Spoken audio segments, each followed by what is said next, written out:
ابن بحینہ رضی اللہ عنہ نے بیان کیا کہ نبی کریم صلی اللہ علیہ وسلم نے جبکہ آپ صلی اللہ علیہ وسلم محرم تھے اپنے سر کے بیچ میں مقام لہی جمل میں پچھنا لگوایا تھا۔ صحیح بخاری حدیث نمبر 1836۔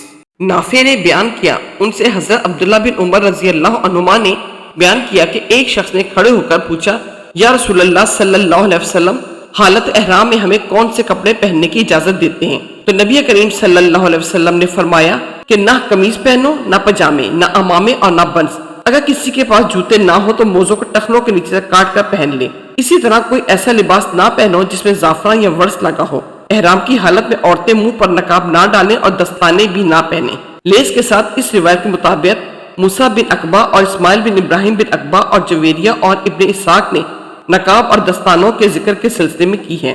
عبید اللہ رحمۃ اللہ علیہ نے ولا ورس کا لفظ بیان کیا۔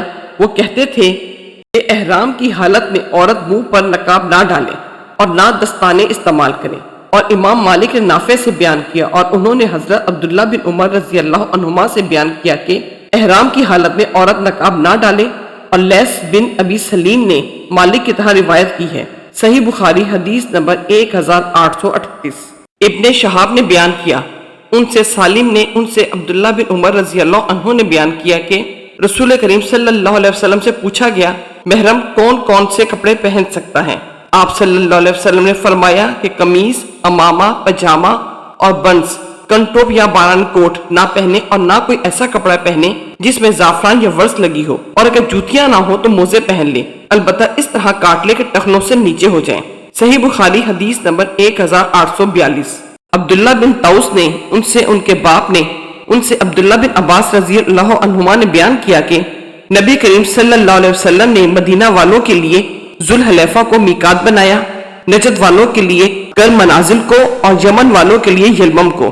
یہ میقات ان ملکوں کے باشندوں کے لیے ہے اور دوسرے ان تمام لوگوں کے لیے بھی جو ان ملکوں سے ہو کر مکہ آئیں اور حج اور عمرہ کا بھی ارادہ رکھتے ہوں، لیکن جو لوگ ان حدود کے اندر ہوں تو ان کی میقات وہی جگہ ہے جہاں سے اپنا سفر شروع کریں، یہاں تک کہ مکہ والوں کی میقات مکہ ہی ہے۔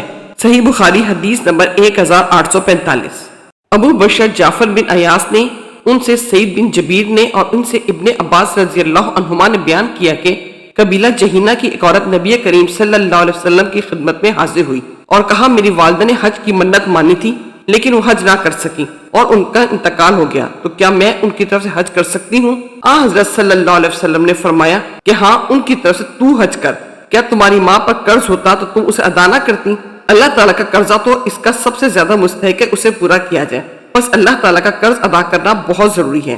صحیح بخاری حدیث نمبر 1852۔ عمرو بن دینار نے بیان کیا ان سے ابن عباس رضی اللہ عنہما کے غلام ابو مبد نے اور ان سے ابن عباس رضی اللہ عنہما نے کہ نبی کریم صلی اللہ علیہ وسلم نے فرمایا، کوئی عورت اپنے محرم رشتہ دار کے بغیر سفر نہ کرے اور کوئی شخص کسی عورت کے پاس اس وقت تک نہ جائے جب تک وہاں ذی رحم محرم موجود نہ ہو۔ ایک شخص نے پوچھا، یا رسول اللہ، میں تو فلاں لشکر میں جہاد کے لیے نکلنا چاہتا ہوں لیکن میری بیوی کا ارادہ حج کا ہے۔ آپ صلی اللہ علیہ وسلم نے فرمایا کہ تو اپنی بیوی کے ساتھ حج کو جا۔ صحیح بخاری حدیث نمبر 1862۔